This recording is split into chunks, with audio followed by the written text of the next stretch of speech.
Hello, and welcome to the 1840 podcast, where each month we explore a different topic balancing modern sensibilities with traditional sensitivities to give you new approaches to timeless Jewish ideas. I'm your host, David Beshefkin, and this month we're exploring the state of Jewish education. This podcast is part of a larger exploration of those big, juicy Jewish ideas, so be sure to check out 1840.org, where you can also find videos, articles, recommended readings, and weekly emails. This series was sponsored by Ari and Daniela Schwartz in memory of Daniela's grandfather, Mr. Baruch Mappa, Baruch ben Asher Zelig Halevi, who is one of the few survivors of the Lodz ghetto in Poland, who together with his wife established a beautiful, prosperous, frum life and family here in America. I know many of his grandchildren, and we are so grateful to the Schwartz family, and may the neshama of Baruch ben Asher Zelig Halevi have in Aliyah.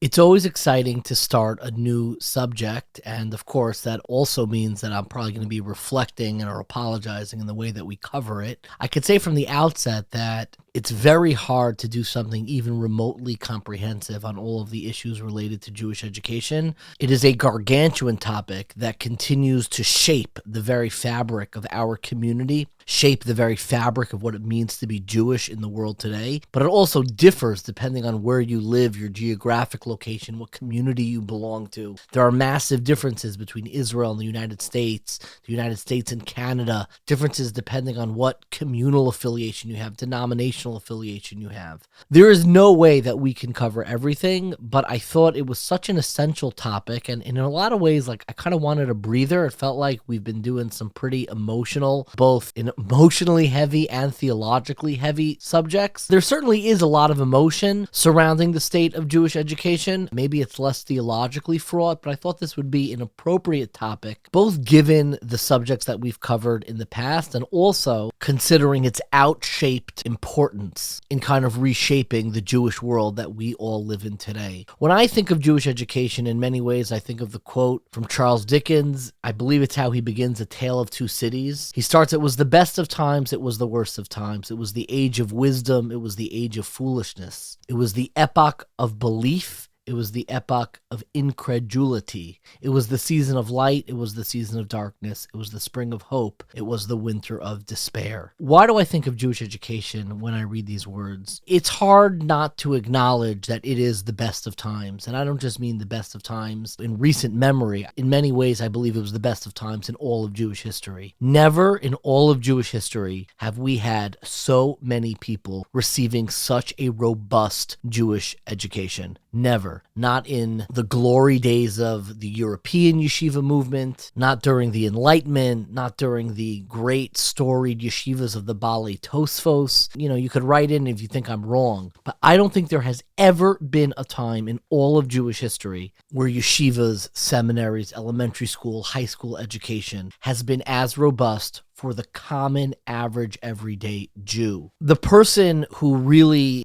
frames the history of education and what it was like, and it is a book that we both recommend on our site, and I'm going to recommend to you now. There are really two books, but the author, who is one of the kindest, most generous scholars really out there, is somebody named Professor Shaul Stampfer. He has written several articles that relate to Jewish education. Probably his most famous book is he has a book that was published by Littman called The History of the Lithuanian Yeshivas. He has another book that I think is less read, less known, but I think even more central to what we're talking about. Also published by Littman. It's a collection of many articles that he had been previously published, have been re-edited. It's called Families, Rabbis, and Education. And he has a chapter called Cheder Study, Torah, and Social Stratification. And he talks about how Jewish education used to work. And by used to, he's really primarily talking about the 18th, maybe early 19th century, how the Cheder movement really moved on, and how in many ways we think, and there are schools that will deliberately use the word cheder, and he explains cheder is the old system that people used to use for Jewish education. I believe it's a Yiddish word, and he concludes the article with a very blunt assessment of whether or not Jewish education still runs the way that it did in Europe. He writes, "There are institutions today that call themselves a cheder. There is no copyright on the word," he writes, "and anyone who wants to use it can do so. However, However, while called by the same name, they do not have the same characteristics of the traditional cheder. They are not in the home of the teacher. The parents do not bargain with the teacher or pay the teacher directly. And advancement is not up to the parents, meaning what class you're in, first grade, second grade. That used to be parents moving their kids along and deciding who they were going to learn with. He also notes, one might also add that in these institutions that call themselves a cheder, there's a lot less violence directed against children than in the past. There is no question that there was corporal punishment. They used to hit kids in schools.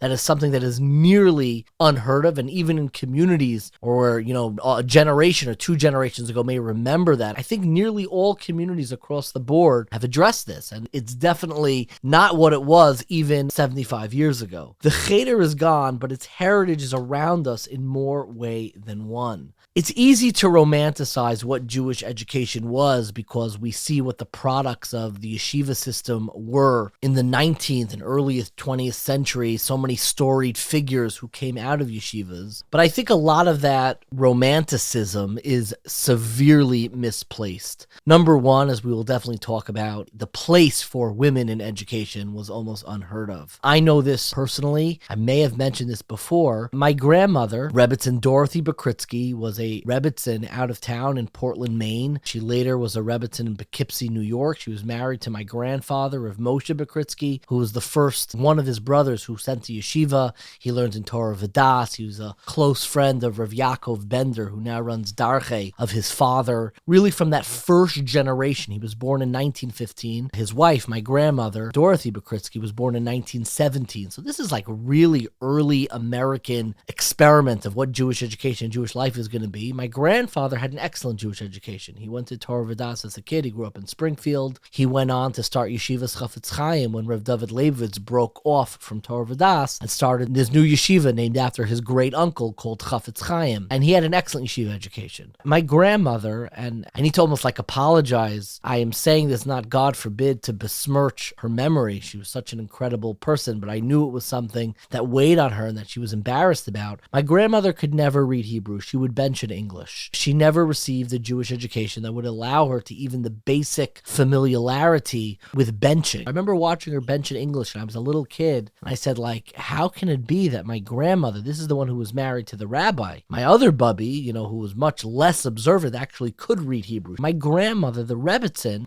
out of town, mid-1900s, couldn't even read Hebrew. And I remember how much that sat with me of what kind of generation we live in today, of just our accessibility, the level of education, who receives an education. In many ways, it's nearly impossible to deny the fact that we are living in the best of times of Jewish education. We are no longer in the cheder system as much as we can romanticize it, and as much as it perpetuated Yiddishkeit through those years in Europe. It's easy to romanticize, but it's also very easy to forget how American Jewish education has absolutely reshaped and brought Jewish education across the board to so many people who were never ever afforded a Jewish education. And in many ways, I find it so incredibly moving, just the attention that Jewish education has gotten in our country. And I think it is rightfully deserved. I don't think there is an area that is more important than Jewish education. And I know this because of the way that I look at my family. There are case studies all across my family. My father was one of very few, a handful of children. The Jewish education that most kids got in that town was they went to Talmud Torah, which was kind of these informal, sometimes more formal. They were set up usually through the synagogue, and they would go after they went to public school. Both my mother and father are public school graduates, but there were very few people in my father's town in North Adams, Massachusetts, who actually got a formal yeshiva education. And the first really formal Jewish education my father got, there was informal stuff, maybe NCSY, there was something called Torah Leadership Seminar. That was kind of more informal. He was one of few who insisted he wanted to go to Yeshiva University, and my grandparents, my Bubby and Zadie, were appalled. I said, Yeshiva University, what, you want to be a rabbi? Like, getting such a heavy Jewish education was something that they were only familiar with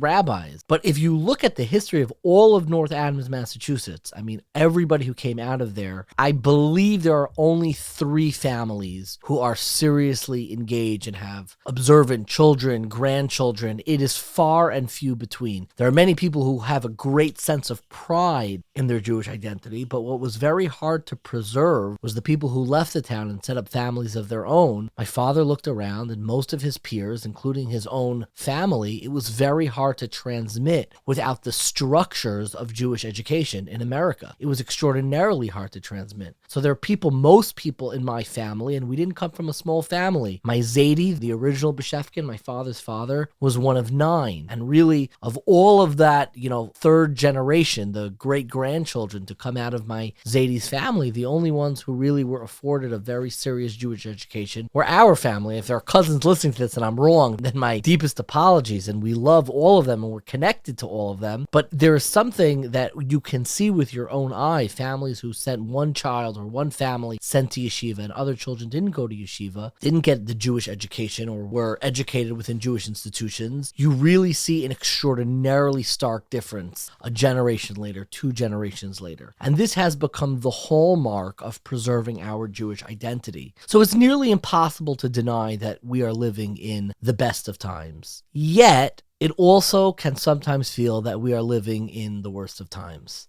That for all of the emphasis of Jewish education, for all of the cost and the sacrifice that we put into our Jewish education, it still feels like we are losing far too many. It still feels that our level of angst, our lack of confidence in what we are transmitting has never been lower. We still look to generations previously and the way that they related to their Jewish life, even though our knowledge, our education seems to be so much stronger, and we look back wistfully and looking at previous generations and the sacrifices they were willing to make for their Judaism. And it leaves me wondering, given that we are living in the best period in all of Jewish history, and I really believe that, in all of Jewish history, since Mount Sinai, we are living in the strongest generation of Jewish education. Why don't we feel like the strongest generation of Jews? Why hasn't this produced a sense of confidence and mastery and resilience? Why does it feel like people are so angsty? Why does it feel like we can lose one another at any given moment? I don't know. Maybe I am misrepresenting. Maybe this is not other people's experience. Maybe there are people who have that great sense of confidence, but I feel like anytime I am in a room in Jewish institutions and federations and organizations, there are people not taking swipes and not criticizing, but people fretting. I think that's the word. They are fretting over the state of Jewish education. And obviously at the heart of all of that, the heart of all of our concerns is without a doubt the cost, because building these structures of what we have had to produce the generations, produce the level of Jewish knowledge that we have,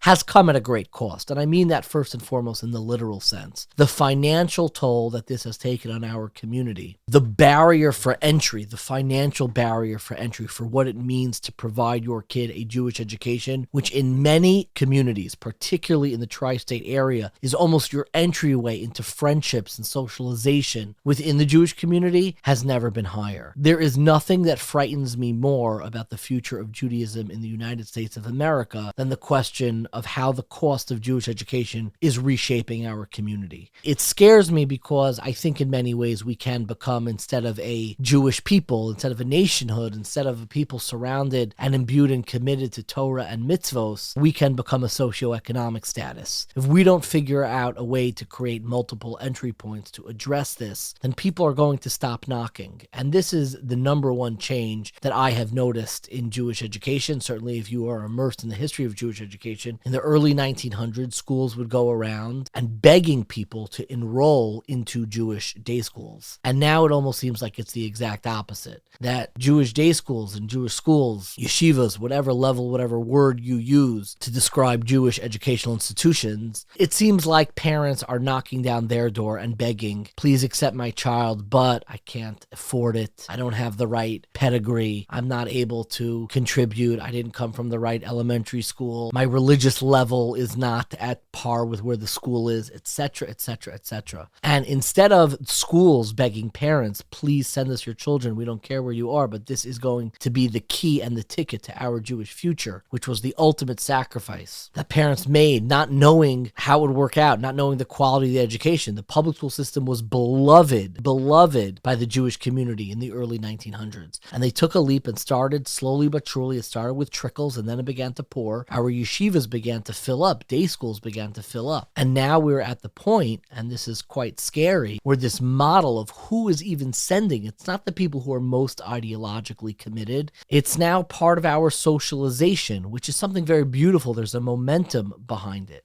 But have our institutions reimagined and really responded to this new population who is sending to schools? If nothing else, we're living the dream. This is what you do if you are a Jewish parent. This is what you do to give a child a Jewish education. And I think in many ways it's the worst of times in the sense of confidence, appreciation, and knowledge of what we have received when we exit. For some people, it is over 20 years of Jewish education, starting from nursery straight through elementary school, high school. You take a gap year, you go on to a Jewish college. You could have 20 years of Jewish education, and for some reason, the gift of that experience is being lost on us. And it's in that sense that it feels sometimes like it is the worst of times, even though, without a doubt, we are living in the best of times. And I think in many ways, more than anything else, the shift of what is happening in Jewish education is something that we have spoken about before in our Halacha series, particularly in our conversation with Dr. Chaim Soloveitchik. Dr. Chaim Soloveitchik, in his classic article, Rupture and Reconstruction, talks about the transmission of halacha and how Jewish law used to be transmitted mimetically through just observation, through imitation within Jewish families and Jewish communities, and shifted to a text-based tradition where we look into first-hand books. Our text knowledge has absolutely increased exponentially. Now we have WhatsApp groups that I love where people can text in all of their questions. Every question that comes up immediately gets a WhatsApp. I love halacha WhatsApp groups. My favorite time, and the reason why I lurk in them, because I wait for that moment where somebody accidentally posts something. My favorite accidental post is when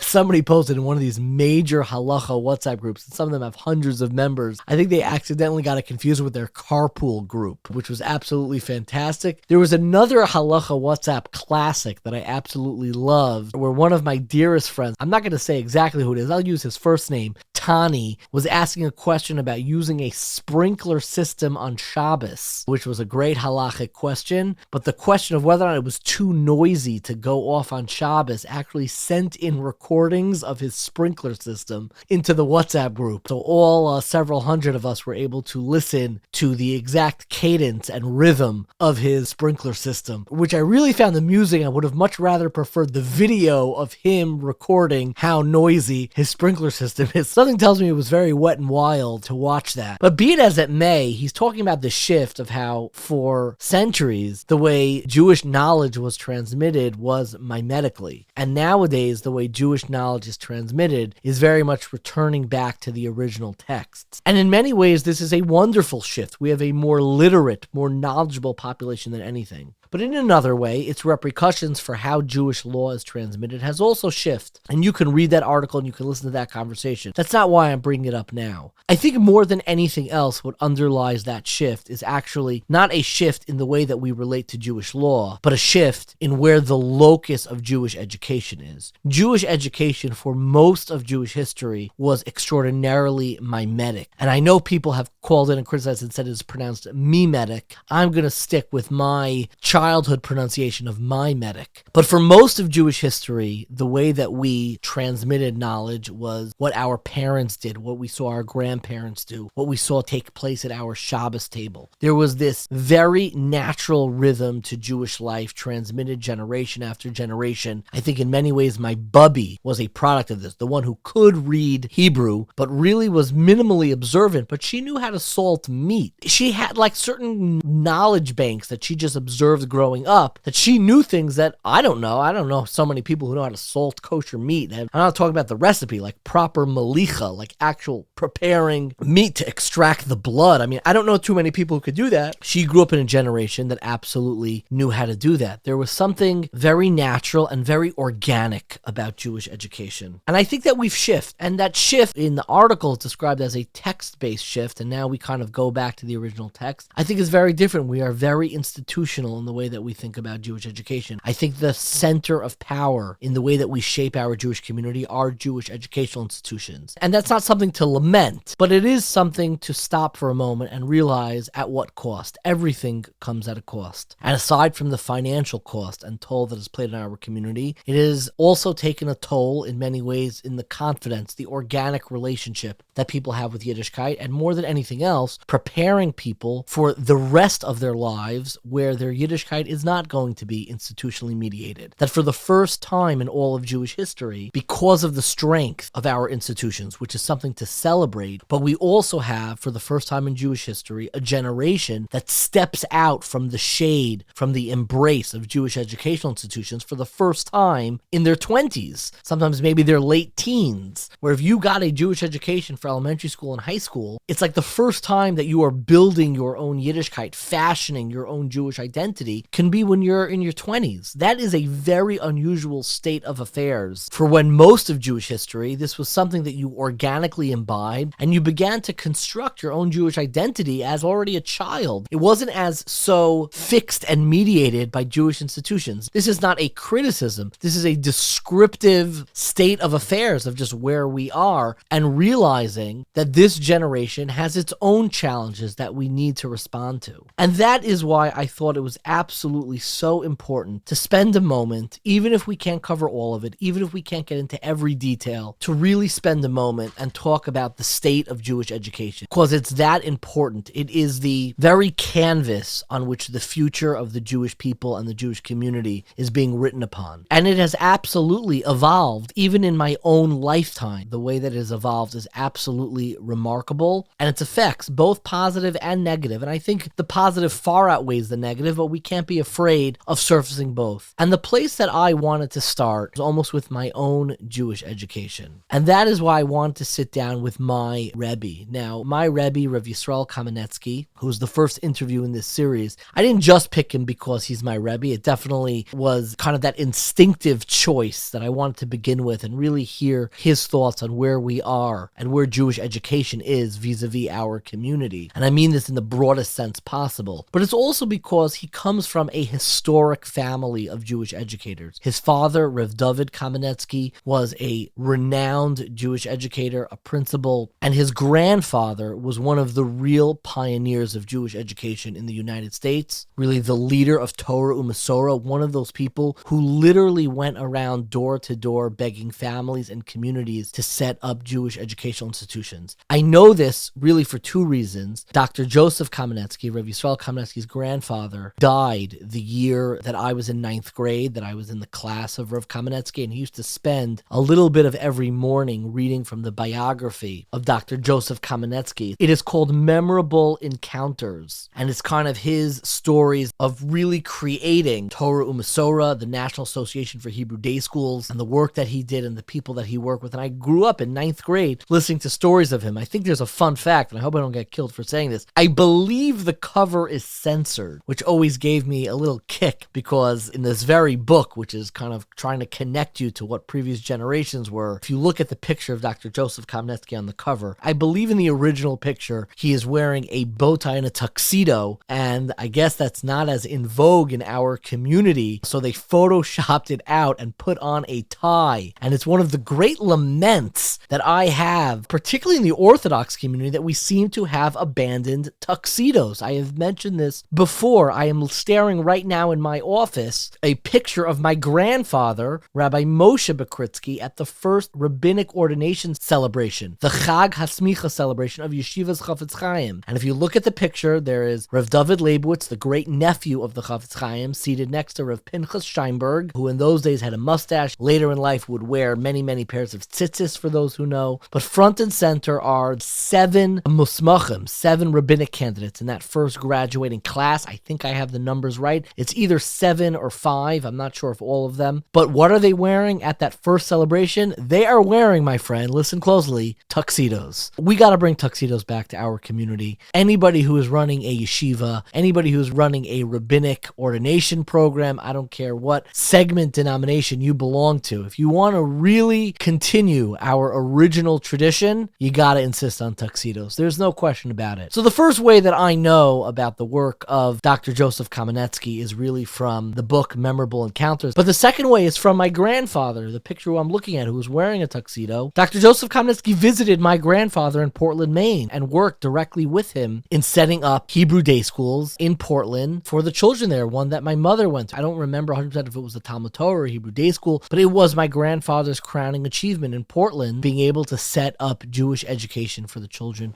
who were there. So I really wanted to begin with Rabbi Yisroel Kaminetsky, and more than anything else, Rabbi Kaminetsky is the kind of educator, the kind of rebbe, the kind of rabbinic leader that I aspire to be, that I think all of us should aspire to be, because all of us, if you are a living, breathing Jew, all of us have a responsibility to Jewish education, whether or not we're teaching in a classroom, in our homes, to our friend, on the bus. All of us play a role in that. And Rabbi Kaminetsky, I think, has done an incredible job of modeling all of the original mimetic characteristics that we need to imitate. It's in a fabulous building, it's in an unbelievable school, but he does it in a way that is so authentic and real. You know, I know this introduction has already been too long, but I'll just share a story. It's always stuck with me. When I was in 10th grade, I was on a summer program, and what happens on a summer program, I don't know if this happens to a lot of people, but I had money stolen from me, and I was really, really crushed. And I remember going to Rabbi Kaminetsky. I was in 10th grade, I was an emotional kid, and I was crying that money got taken from me. And I remember he did not even miss a beat. He took out his wallet and he said, "Here, take this." And there was just something very familial, very nurturing about the way that he approaches Jewish education, which is why it is my greatest privilege and pleasure to introduce my conversation with my Rebbe, Rabbi Yisroel Kaminetsky. So I'm not usually so nervous before an interview, but I am quite nervous because I am not just talking to a regular guest. I'm talking with one of the few people who I address as Rebbe. So really it is with a great deal of excitement and a little bit of awe.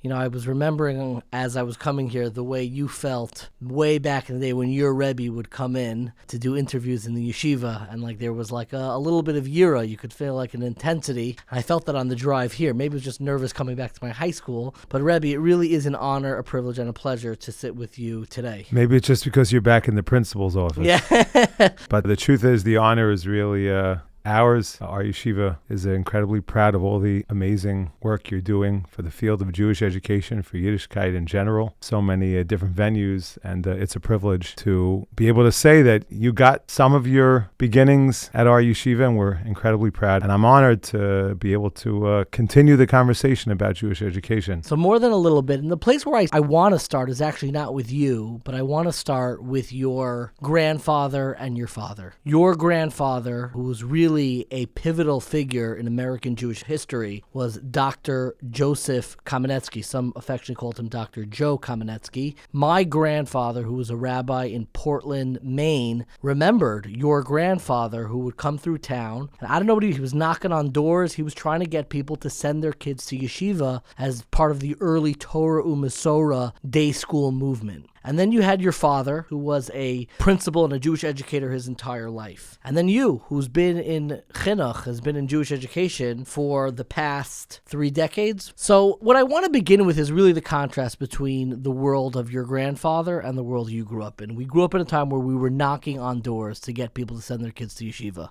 And it sounds like now there are applications and who's going to get in and who's going to come. Do you think something essential has changed in Jewish education? And if so, what? So certainly the landscape in the United States, when my grandfather was running around the country on trains, going around the country to various communities, Memphis, Phoenix, Los Angeles, many, many others, St. Louis, so many different communities. Any community that you find a Jewish day school in today, probably my grandfather had some hand in its formation. But as you point out, yeah, things were different then. This was the post-Holocaust generation that settled in this country, and people had a lot of misgivings and suspicion about the Jewish day school concept. They came here, they were running away, many of them from persecution and from challenge, from anti-Semitism, from so many different things, and they weren't so excited. My grandfather's role, he viewed his role that Reb Shraga Feivel Mendelovich appointed him to, was to try to drum up support for a day school where kids can study Torah at a high level and be inspired, and also have a strong secular education, a general education. The whole concept of the day school, my grandfather really was the one who, I don't know if he's the one who dreamed it up, but he certainly made it something that's acceptable. And how many thousands and thousands of kids. I remember Rabbi Frand, the first time he spoke at DRS, he came into this office and he saw Kaminetsky, turned to me and said, "I am from today because of your grandfather." I couldn't believe he said that. He grew up in Seattle, the day school, and he said if somebody hadn't come there and tried to convince people to start a day school in Seattle, there's no way he'd be from today. So, and that's just one story. I mean, think about it, hundreds, thousands, how many day school graduates of school. So it was totally a different landscape. And we were just trying to encourage people to give this concept of Torah in America and a Shrefa Medina in America a chance to flourish. And that was his mission. And thankfully, he was incredibly successful at starting so many day schools. But fast forward to now, a parent comes and applies to DRS, and you look at the parents' social media, you look at, where they go to shul, you start to wonder, is this a family that I want? It's almost reversed, where you need to be this tall, this religious, this socioeconomic category to come in. How do you conceptualize what changed? So I like to think that that's not really the way we do our admissions. We try to, in our yeshiva particularly, I know what you're referring to, and we'll get to that in a second. In our yeshiva, I really try not to make those the criteria for acceptance at all. The criteria for acceptance in DRS is, do we think you're going to avail yourself of the type of education that we provide? Is it going to be good for you? Is it going to be a good match? Is what we're, quote unquote, selling what you're buying? And will you be successful? I mean, our yeshiva has tried to make achievement and accomplishment in Limudei Kodesh, as well as in general studies, in general education, important aspects of our school. And if someone's not willing to buy into that dual curriculum and to buy into high standards in both, then it may not be the right place. But I do think that many yeshivas do look at these things, which on the one hand, I don't think is appropriate, but I think the reason it's changed, if that's what you're asking, the reason it's changed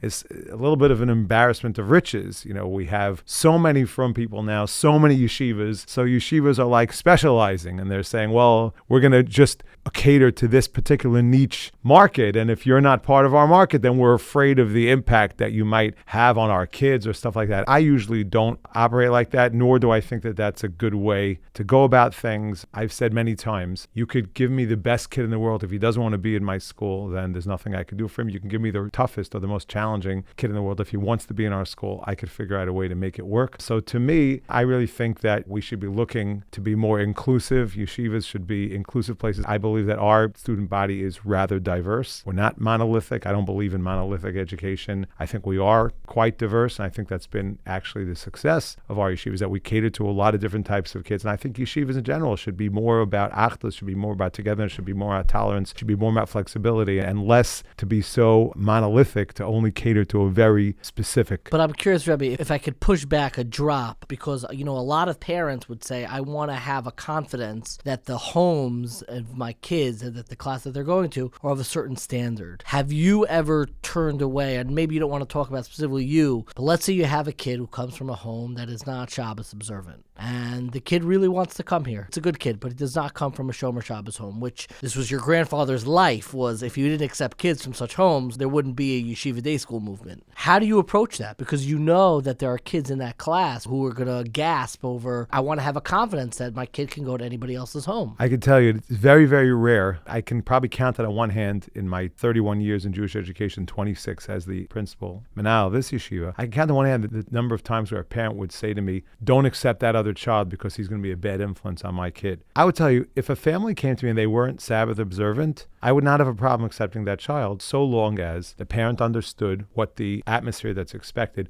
As if they would have a student in the class over at their house for Shabbos, then that student, the house would be required to respect the fact that that child is a Sabbath observant kid, and they're going to have to observe Shabbos while that kid's in the house. You can't invite somebody over and provide an atmosphere. But if a parent is willing to be respectful of the school's values, just they don't take it on their own, personally, I would not have a problem accepting a child from a house that's not Sabbath observant, as long as the boy wants to become Sabbath observant, wants to grow and wants to learn more about that and wants to grow in that way. We've taken in kids who come from homes that are growing, and I would like to think that the yeshiva sometimes has even impacted on kids, and then you end up impacting on families and bring the families along as well for that growth experience. So as long as they're willing to respect the mission of the school, then I don't have a problem with that. For most of Jewish history, the way people would learn formally is maybe they'd get a basic Jewish education to the age of 8 or 12. For most of Jewish history, I'm talking 500 years ago, 300 years ago, 100 years ago. And then you'd have like a select group group who would go ahead and they would be plugged into maybe learning, the part of the yeshiva movement that started 300 years ago, and that would be very Gemara focused. Nowadays, what I'm really grappling with is that it seems like nearly every yeshiva day school in the United States of America, at the heart of what they do is a focus on Gemara. And we've kind of taken, dare I say, like an elitist model that happened to have worked fantastic for me because I had a knack for it. I was good at it. I was in your 9th grade class for Beitza. I still can remember lines at the top of my head. And for a lot of kids, it's really hard because what they need, Gemara might not be something that's like a lifelong. So what I'm asking you is not a curriculum question as much as who do we tailor schools to? Is there a need for like what your grandfather, coming back to him, like he used to set up Talmud Torahs, which would be just a school. They'd go to public school and then be a little bit of like Jewish learning that would exist on the side. That movement collapsed probably in the 60s, the 70s. It really fell apart. And we're left with this movement that seems to be stretching an elitist model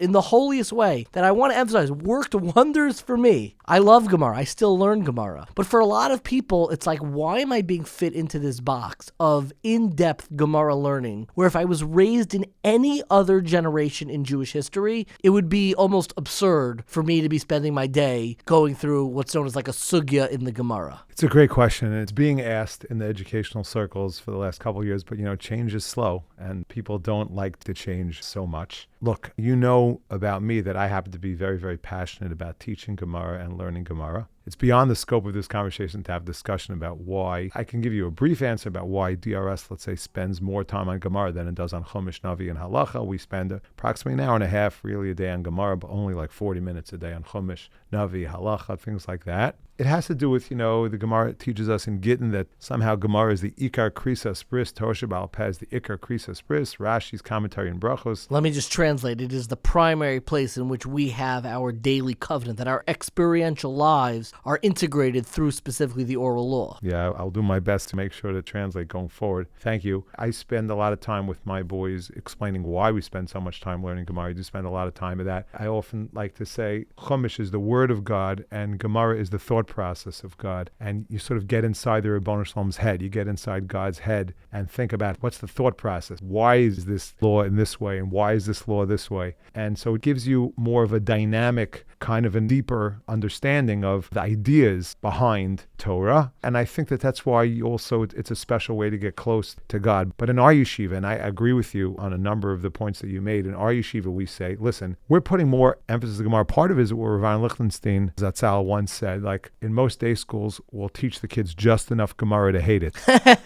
In the sense that Gemara is very difficult. It doesn't have punctuation and it's in a foreign language, not even Hebrew, it's Aramaic. It's so difficult. And in order to really get to the point of enjoying it, it takes a lot of hours. So that's one of the reasons we spend more time, just because it takes more time. It's such a complex kind of a discipline that needs more time. On the other hand, my Rebbe Rav Shechter often says, like around the time where many women were clamoring for a lot more Gemara, the women should be taught more Gemara. So he said, we messed up the boys' education so much. Why should we mess up the girls as well? So certainly he's taking a similar kind of approach that you're saying. I just want to say that I think it needs to be clear in all educational circles that whereas we do put a little bit more focus on Gemara because of the reasons I mentioned, whether it's the Ikar Krisa Bris, it's sort of like you could really submerge yourself in its study and it's all encompassing and it's thoughts and ideas, and it also takes a long time. But we should give the message to our students that if they prefer studying areas of halacha, and we talk about this all the time, Chumash is important, halacha is important, Musar, Hasidus, whatever you're into, it's all good. And we won't judge, and we shouldn't judge as a community people who focus more on one area, the other area. All those areas are important, and therefore it is important that we give grounding, that we ground our students in the basics and the skill level in all these various disciplines and not just in Gemara. So I agree, but you're also right that the system has been focusing a lot on Gemara and it's not for everybody. The only other thing I'd add to that is that we try also to tailor make. So if we have different levels and different classes, so when you get to the classes,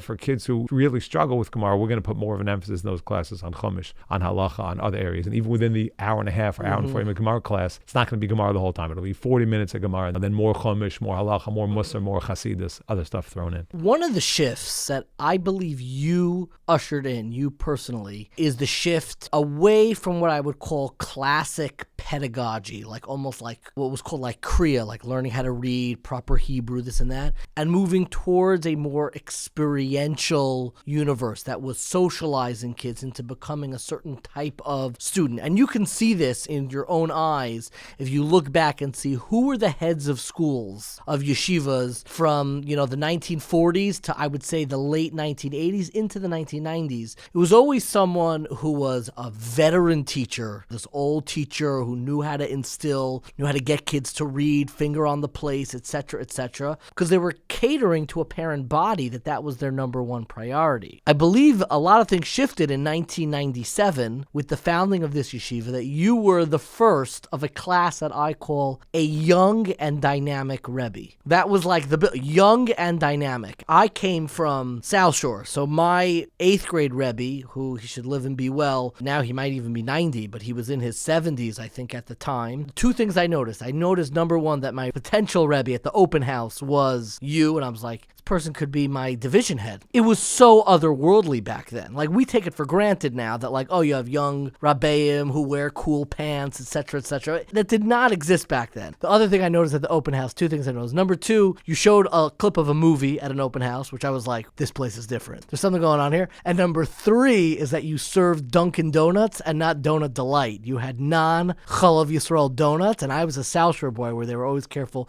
with Chalav Yisrael inside the school. I was like, what kind of heresy is going on here? But thank God, I came here, though I fought against my parents from coming here. I don't know if you remember. I fought against them. I did not want to come here. And it was the best decision my parents ever made. But there's been a shift. The shift is it's much more experiential. You want to become a head of school, you have to be the dean of student activities. Look at all the schools around the country. It's the student activities, the programming, all of that stuff. And I'm curious, for you, do you think the very goal of what the Yeshiva Day School movement is trying to instill has shifted, where it's less about pedagogy and more about identity formation? To add to your list of proofs, before I was a principal here, I was a rebbe in MTA, and my 3rd year as a rebbe there, 1994, I became the director of student activities. At that time, that position didn't exist.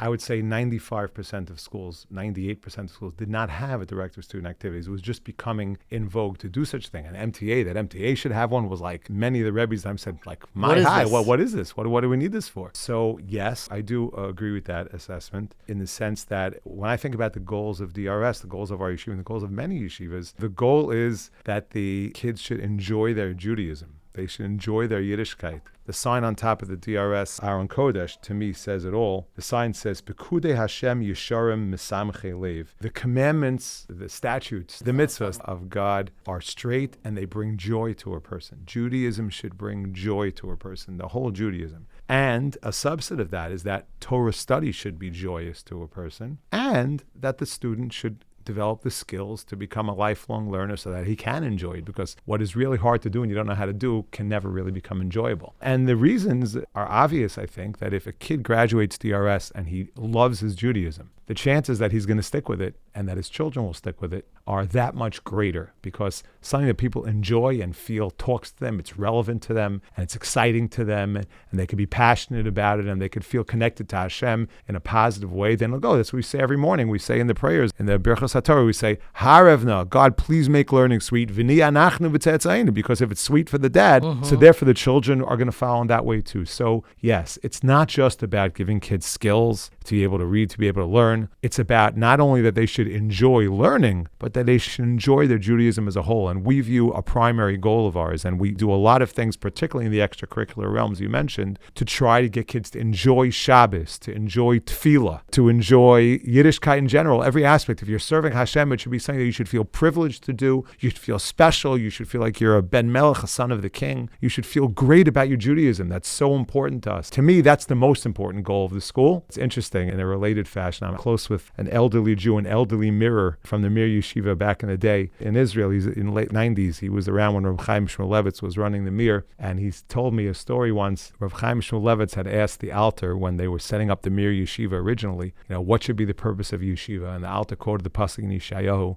Lahachios leiv nidkayim ulahachios ruach shfalim. Maybe it's the other way around. Lahachios ruach shfalim, lahachios leiv nidkayim. To give life to downtrodden people. He didn't say anything about Ktsois or about Reb Kiva Eiger. He said that a goal of a yeshiva is to give a person life, to give a person connection, to give a person chiyus, to give a person an enjoyment of Judaism and a connection to Hashem. And I think that's a very important part of what we do here. I want to tell you something that I'm worried about because of this shift in emphasis, and that it's become very experiential. And it's kind of the biggest concern that I have in where it's headed. And maybe the way to introduce it is I'll ask a follow-up question and I'll get to it. The yeshiva system used to be a noun, and now there is an adjective that is referred to known as yeshiva league. Yeshiva league. It's an adjective where kids will... Have you ever heard that term before? Used as an adjective? Yeah, I've heard the term. When you hear the term, what's yeshiva league describing? I'm just curious. I don't get why they call it that, but the yeshiva league obviously started as a sports league. Yeah. So now any yeshiva that's part of that sports league is referred to by this description as you are a yeshiva league. Yeshiva league. And it's a description of a certain way of conducting yourself, holding yourself. And it's usually derogatory or like a little bit of tinge of cynicism in it.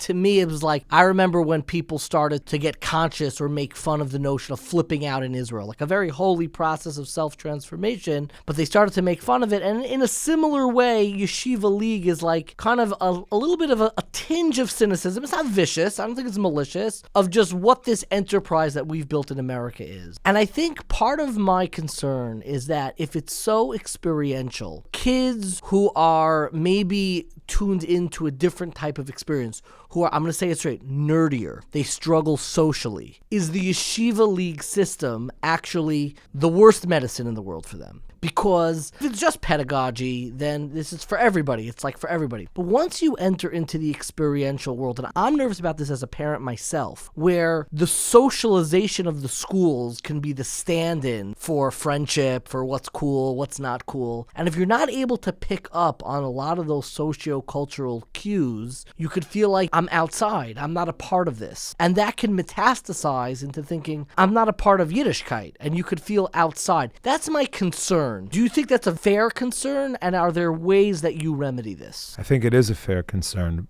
And at the same time, I also think that the yeshivas that understand this is a long-standing dictum of Judaism, is chanoch lanar al pi darko, which is to educate the student based on his way, on his path, to get that student to find his path. Every student is different. DRS B'li Har, we have close to 400 students now. Every student is his own world. And connecting every student to Judaism and to God is the sacred responsibility of the school, of its teachers, of its leadership, of the parents. And finding that student's path is what it's all about. And that's why we have so many different opportunities for connection. Some for kids who are more social, kids who are less social. The kids who are less social like doing other activities. They'll write for the newspaper. They'll be the tech guys on DRS Live when we broadcast the games. I'm so proud of the fact that we've had kids with pretty serious autism to go through DRS and be successful. Because the one message that I give to every kid, I haven't changed that message. You know me, David, I'm not such a creative person. Sometimes that's bad. I think sometimes it's good. Yeah. Because I stick with my fundamentals. I stick with my father's fundamentals. My father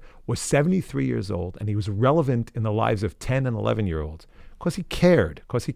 Caring does more than knowing about TikTok or knowing about the latest things that are going on in someone's mind. You got to care. And I tell, the first piece of Torah that I tell every kid walking to the school, it hasn't changed. It's about achdus. It's about the Jewish people needs to care about each other. We're talking about Joseph and the brothers during these parshas. Everything went off the rails when we started thinking, I'm better than you, or I'm the heir to the crown and you're not. Rabbi Goldberg, I was in Florida this past Shabbos. He said such a beautiful thing about al tirguzu baderech. Don't go crazy about derech. He quoted from the Majid Rebbe. Don't go nuts about your derech, the way you have till this point. The brothers think it's their derech and it's their path, and Joseph thinks it's his path, and all the things. And that's what got us into the problem. Everybody, in this week's parsha, the 12 tribes, Jacob blesses each of his kids. Yaakov gives each of the kids a bracha. There's no one way. There's no one path. And that's been my mantra, as you know about me since the beginning. I mean, if I stand for anything, I stand for this, that there's so many different ways to connect. And there's so many different legitimate paths to be connected. So the nerd is going to connect in a different way than the social person is, and they're all going to get along with each other. They're all going to respect each other's paths, and therefore they're all going to feel like a part of the school, because everybody knows it. Just because my way is one way doesn't mean the other kid. And we train, and it's not easy, but I work so hard at this message of live and let live, of some kid's going to learn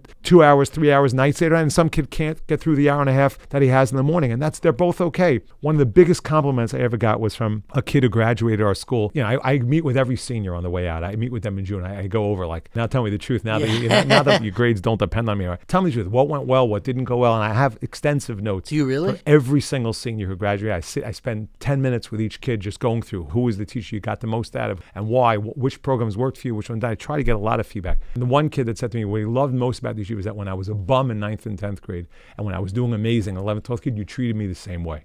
You treat me the same way. You put in the same effort and energy to me when I was like way off and doing bad things as to when I was doing good things. Because we got to realize Klal Yisrael is made up of a lot of different kinds of people, and we have to reach out to all of them. And what I know is there is a path home for every Jew. I believe very strongly there is a way to connect for every Jew, and there's something so I agree with you that if we put too much emphasis on the social component and on the Shabbatons and on the singing and dancing, everything, Rabbi Storch always he's our assistant, but always makes fun of me. Like, you don't want me at the singing. You don't want me, he doesn't like the whole NCSY thing with the whole, he doesn't like that stuff. So there's got to be a place for, and he'll grow through, a kid like him will grow through the intellectual part of it or through other aspects. So I firmly believe, Chanuch Lanar al Pi Darko, you got to learn who the Shoresh Neshama, what the root of that person's soul is, and figure out a way to ignite that particular soul on fire. Hey, I want to make it clear, I was not that boy, because I think I was in reverse. I was a bum in 11th and 12th grade. I was both. I was simultaneous. I was like Dr. Jekyll and Mr. Hyde religiously in my 11th and 12th grade years. I'm curious about that reflection of like, you actually have a lot of data about kids, what they liked, what they didn't like. There is a lot of hand-wringing now about whether or not the yeshiva movement is successful. We are lacking a woeful amount of data, and there's so much to talk about this. I want to try to unpack two parts of this. Number one, we're missing a lot of data. I'm curious, what data do we need? What data do we have about whether or not they're successful? We don't have a great definition of success. And all I hear from people about the attrition, we're paying, we have kids going to school for 12 years. It didn't exist. My parents didn't go to yeshiva, either of them. Generation didn't.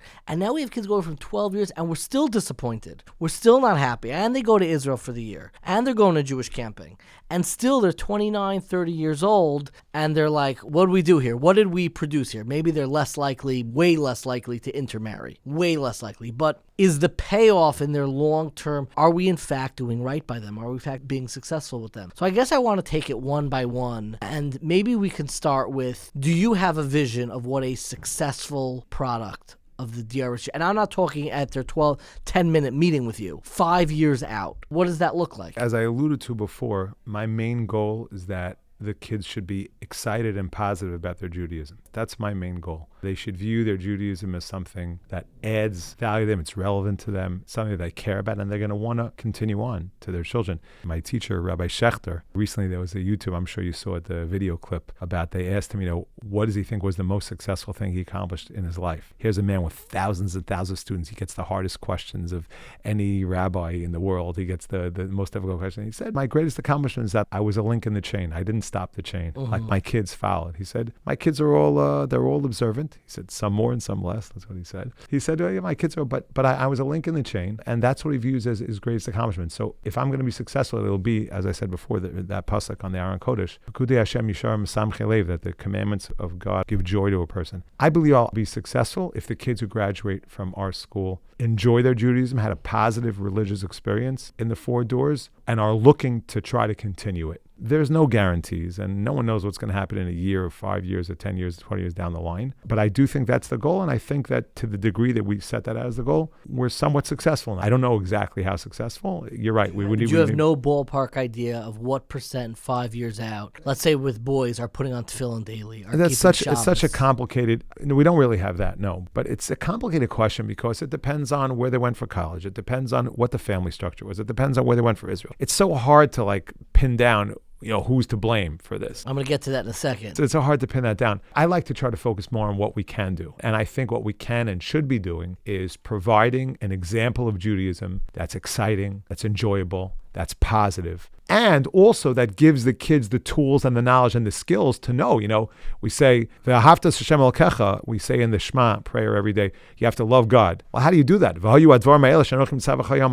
You got to place those things on your heart, because if you don't know who God is, how in the world could you like him? How in the world could you want to be connected to him? So you got to also teach them something about what Judaism is about in order for them to love God and love their Judaism. You got to teach them that. Just bagels and lox and singing and dancing without any actual content of what Judaism really is, Like Rabbi Bezdin from Yeshiva University, Zichron Levrach, used to say, who JSS, your father's Rebbe, he used to say, enough teaching kids about it. You got to teach them it. You got to teach them both. But if it's presented, if the teachers and the models are themselves excited and positive, and the kids will see that this is really something beautiful and special and amazing and valuable to their lives. So that's the best chance that we have, I believe, that they will stick with it. Is it a guarantee? No. What are the factors? It's complicated and it's hard to piece out where kids are falling and blame it on the colleges. I never like blaming anybody. I just feel like as a conversation, as a community, we should all put all of our efforts and energies in to reaching people, tell them they matter, presenting Judaism in an excited, positive way as much as possible, being tolerant and not being monolithic and not being monochromatic and not saying everybody has to look a certain way.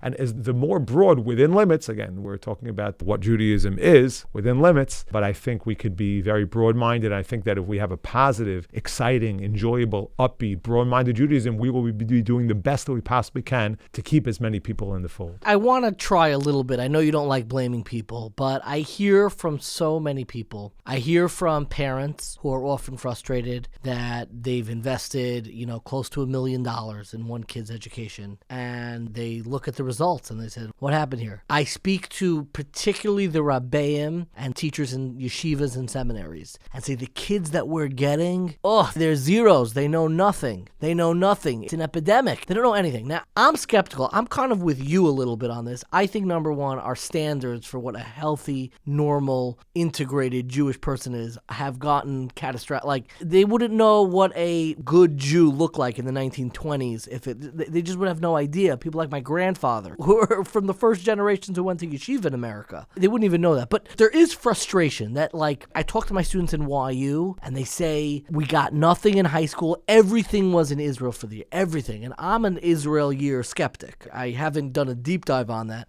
I'm a skeptic of the whole thing. I'm not, but we'll get to that maybe in a second. And I just look, I said, who's not doing their job? Who's not putting in the work? Everyone's putting in their work, and just different people fall out on different parts of the spectrum. And I'm curious for you, do you deal with this kind of frustration? Do you hear the criticism that happens in the Israel yeshivas that they say, what are you guys doing with them for 4 years? We get them. We're firing them up. It lasts like 6 months, whatever. No, God forbid. I don't want to be cynical. You fire them up, and then you have the parents who are frustrated. I put in so much, and my kid's still not plugged in. He's still not. They didn't totally turn the key. How do you respond to that question of, like, who's not doing their job? So I think this answer is going to be a little bit controversial, and maybe I'm certainly biased on this answer. Look, I'm going to take responsibility. I'm not trying to shirk responsibility. I never take the attitude of, the elementary schools. Everybody tries to blame who came before. Like, the elementary school blames the preschool, the high school blames the elementary school, the yeshiva in Israel blames the high school, and the yeshiva university blames the yeshivas in Israel. So everybody likes to blame everybody. And the 30-year-olds blame 1840.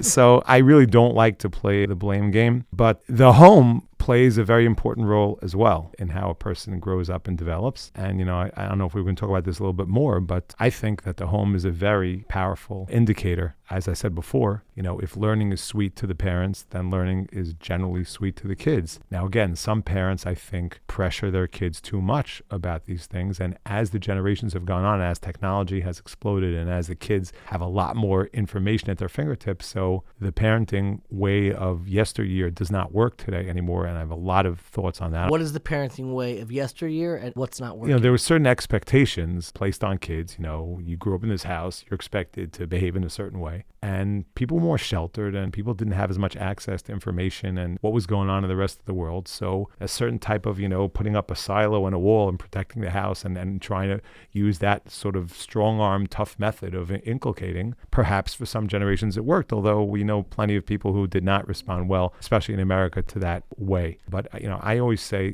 parenting has to be about three things. A parent has to model whatever you want to see in your kid, you have to model it. There has to be warm and positive encouragement between parents and kids. It's not forcing. Forcing Judaism is a misnomer. It's a contradiction in terms. You can't force spirituality. The definition of ruchnius has to be something that a person comes to in a certain sense on their own, like Rav Volbe famously talked about building versus planting when it comes to education. In the old days, I think we built a lot more. I think now we have to move, and Rav Volbe was the beginning of that movement, even among the Haredi circles, about planting, about encouraging, about providing an atmosphere for the kids, but then the kid has to come to it on their own. I'm just curious. I just want to give a concrete example. example, did you force your kids to come to Minyan with you? So it's interesting. You have to know your own students. I did force my kids to come to Minyan with me, but I knew that they were okay with it. And I made the mistake with my oldest kid of trying to force him to daven until I saw that it's totally, totally wrong. And I was totally mistaken. It was horrible. And the best thing I could do for my kids davening is my kid should see sitting next to him somebody who was davening Erlich and Hartzig, which means with heart and with sincerity. And the best thing I could do for my kids davening is if he sees a father, his role model. And I believe, generally speaking, the father is usually the number one role model for the son and the mother for the daughter. Although sometimes it's both for both, and sometimes it could be somebody else, so parents in general. And the best thing a parent could do to have the child daven well is not to force the kid or yell. And nowadays, when parents ask me, should I force my kid to go to shul? I say, absolutely not. I say not. My kids were different. They grew up in a home that was sort of expected. It wasn't really forcing so much because it was such an expectation that they grew up with it. They didn't resent it. If you have a kid who'd resent being, because my kids really wanted to go to shul, they just needed the extra encouragement. But when it came to davening, after I made the mistakes with my first kid, I never again forced one of my kids to daven, not even to open a siddur. Just let them sit next to you. Sit next to me and watch, just see the atmosphere. And when you're ready, it'll come. So not to force, to encourage. So one thing is to model it. Number two is to work very hard at having a positive connection. A positive connection. Like the Mishnah says, to be from the students of Aaron, Oivis Habrios Umakarvan LaTorah. You're never going to bring anybody closer by not showing love and care and respect. It's to be encouragement. Encouragement, for sure, but never forcing. Forcing doesn't work. And the third thing I feel strongly, we can get into a whole nother side conversation about this, is I believe it's really important for parents to daven for their kids, to pray for their kids. And I think not only the obvious, that to show you that it's not all about you. There are plenty of great parents who the kids don't grow up connected to their heritage for whatever. And I know 1840s is filled with divergent generations. I know, I understand it happens. And sometimes you have great parents, but the kid doesn't buy in, is not interested. But I'm saying the best thing a parent can do, I think if he davens for the kid, not only will he enlist God in helping him with this endeavor, which is a very, very challenging and difficult endeavor. The kids don't come with instructions, but he'll also be able to lay off. And I find in my business, I have thousands and thousands of parents I've dealt with. You have two problems. Some parents are way too hands-on. They used to call them helicopter parents. Now they call them snowblower because they just forget about helicopter. They're not hovering above. They want to remove any obstacle from in front of the kids, the snowblower. That's too much. As soon as you're gone, the kid's not going to want it. But then you also have the other problem. You have parents who are way too permissive, who don't put any limits in for the kids and don't give any structure. There's the kids growing up in a jungle. That's the other problem. So the answer is you got to my parents with me, they were very heavy on the don'ts, but they never pushed me on the do's. That was their philosophy with me. The don'ts, you can't go to that Sweet 16. You can't go to that whatever. You can't go to that party. It's bad for you. And just like I'm going to tell you, don't run in the street. I'm going to tell you, don't go to a party where there's stuff going on that you shouldn't be experiencing. But in terms of forcing me, encouraging me in the do's, they were very hands-off. They just put me in the atmosphere and hope that I would get connected to it on my own. So ultimately, if it doesn't all come down, but if the parenting, there's this reversion to the mean of the home that you grew up in. And I'm curious now if you're hearing from anybody who said, you know what, we have a good, holy home. Financially, it is nearly impossible for us to send to yeshiva. We can maybe send to camp and have another model to just fill the pedagogy. Are you seeing parents who are trying, and they're not writing editorials, it's not a mass movement, but they're coming to you and saying, look, we need another structure to perpetuate this, because I guess part of the concern is that the socializing of yeshiva, again, if you don't have a good home, it's not going to help either way. But you have a good home, but you socioeconomically, you're not like everybody in the 5 towns. You have 4 children. It could be impossible for some parents. I'm curious if you ever brainstorm with parents about alternative models to yeshiva. I know there's a lot of discussion about it, honestly, and again, I'm biased. I've been 31 years. Rosh Rubo, my head and my entire existence 24/7 has been in the yeshiva world. So I believe in the yeshiva world very strongly. When I have a little bit involved in those conversations, I'm really not a supporter. What I am a supporter of is, people sometimes think, we're in the 5 towns, so we have all those 5 town stereotypes and this, and everybody has money. It's not true that everybody in our yeshiva has money. It's not true at all. And some parents say, we're not sending to that school because, that's for the rich kids. First of all, it's simply not true. There's plenty of kids who don't have anything in our school. But what we do have is we have people who are willing to offset the cost for people who can't afford it. I think there's plenty of money in the Orthodox Jewish community. We just have to redirect it. And if you're telling me there's families who feel they can't afford it, if there's an honest, sincere, open dialogue, our school generally believes 99% you're not going to be turned away for lack of funds. If you legit can't afford it, then we're not going to charge you the whole price. And we're going to get the wealthy people who care about Jewish education and care about your kids to offset your cost of yeshiva. I think that the yeshiva education is a gift if it's done right. I will say we've had like a couple kids went through the public school system. Thank God they're doing well, who had like just such severe learning needs or other needs that just the yeshiva system could not provide it. And then they matriculated into DRS for high school. And Baruch Hashem, in the 2 or 3 or 4 cases, there was even one student who graduated from Halb, who we just thought, whatever the reasons were, he just didn't get the education needed. He just wasn't ready. He wasn't going to do well. We told him, send your kid to public school for 1 year because they'll do very well, and come to DRS in 10th grade. Once you just get a little basic foundation on how to work. And exactly that happened. And he went to 9th grade, and we took him in for 10th grade, and he graduated last year. Beautiful, did amazing. And other kids who, for other reasons, like I mentioned before, but kids who might have autism or other challenges, who just, the public schools have much more money. They just have much more resources at their ability. So in those cases, but look, there's organizations like Patach, there's organizations to deal with kids. I'm not so intimately familiar, but I think that as a whole, as a yeshiva educational system, we should make a place for everyone, and we should raise the funds that people who just are hardworking people and can't afford a yeshiva education, we have to make it affordable for them. We have to figure, look, Chicago, they have this great initiative that everyone came together and put a fund for anybody who needs it. You've only asked me for money once, and it was to help offset the cost of tuition of a student who could simply not afford it, which I found deeply, deeply moving. But I'm curious, you really do have like this broad tent appeal, which reminds me of the Yiddishkeit I grew up with. It's the Yiddishkeit that I saw in the camp I went to. I went to Simcha Day Camp. It was for everybody way back then. I don't know what's going on there now. The South Shore, I went to South Shore Elementary School. It was for everybody in my class. A lot of economic, a lot of religious diversity in that class. And my DRS class had a lot of diversity. I'm curious if you could just share with me, why would you ever turn somebody down? And really what I really want to know is, why do you ever kick somebody out? Have you ever expelled somebody? Unfortunately, yes, although very, very limited. It's very, very few times. Do you have a number of how many kids you've expelled since in 25 years? I think the number is approximately 10. That's the highest it could be. Wow, it's around 10. Not a big number. No, it's not a big number. I think the number is around 10. It's really very rare that happens.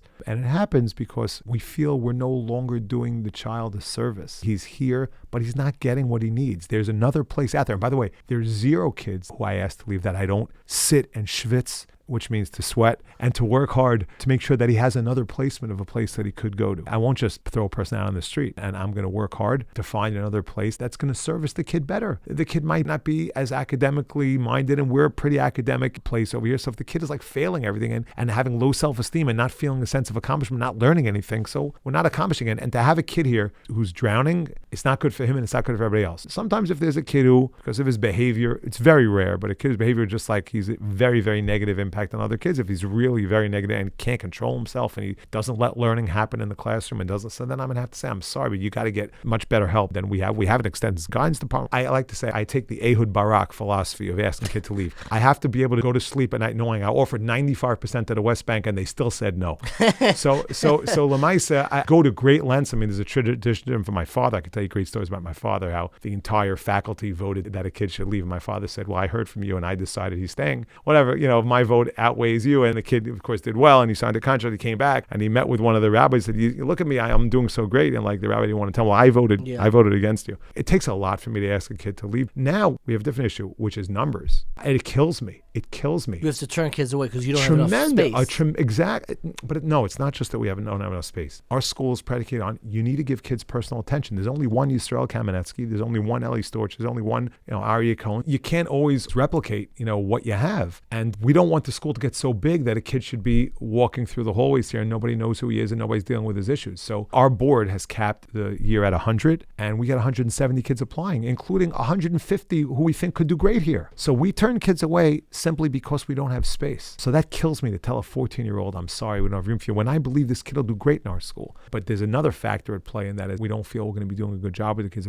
So that's the main thing. But let's say even that wasn't an issue. So then the only kid we're not going to accept is a kid, if we have room, then it's only a kid who we don't think can do well here, who won't get a good education. It's not the right place, that there's another school that's going to cater to this kid better than we cater. You mentioned that you meet with every kid for 10 minutes. Is there a consistent theme of the type of kid or the type of issues that you think, and I don't want to make this, it's not about DRS, but do you think there is a specific type of personality or kid who struggles most in high school? Is there, so to speak, a hole in the defense that kids get through, or a kid that comes to mind who, despite your best efforts, you didn't do right by them? Absolutely. And I'm a little embarrassed to admit it, but it's definitely true. And I will tell you that it was a lot truer 10 and 12 and 15 years ago, but we've learned. And one of the main reasons that I do this interview is exactly to make sure that such a thing like that doesn't happen. And even to be able to apologize to a child who can sit in his 12th grade interview and say, X, and I'll tell you the number one thing it is, and it really goes back to what you said before, because you're exactly on it. And I'm going to start out from the positive, because in the last 5 to 10 years, I have learned that the most important thing we need to do for the kid that you're speaking about is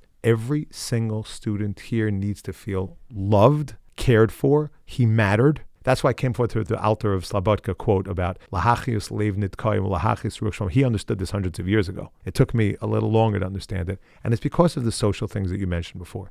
Every kid needs to feel, I sit at the door and I greet every single kid on the way in. A mincha, I greet every kid on the way out. And I have like a little funny handshake with each one of them, whatever we do. Every kid has to feel he's part of the family. It's so important. Nowadays, especially, a lot of times both parents work and no one's home. And the kids are on the internet all day. They're checked out and they have their own whole world, on social media or wherever they are. And is someone from their family or someone from their yeshiva, someone from Judaism, is there a messenger of Hashem? Es Hashem al kechatira l'rabos tamidei chachamim. Torah teaches us that a part of being awe of God, that God's representatives on this world are Jewish leadership. So is someone in Jewish leadership reaching out to this child saying, you matter, your situation matters to me. I'll go to your hockey games so that hopefully when in class, you'll care about my Gemara class. Every kid has to feel they mattered. And the worst experiences we've had and the biggest failures that we've had with kids are kids who went through 4 years of our institution and came out feeling, whether it was true or not doesn't make a difference to me, came out feeling that the school didn't care about me. The school let me fall through the cracks. The school didn't see what I was asking for. And that's the biggest failure. And I could say that this happened more 10 and 15 years ago. And because of that, we now have advisory. We now have grade deans. We now have layers and layers and layers. Aside from the kids' rebbe, so many people just there to say, you matter. Was there a common denominator among the kids? It's like you said. It's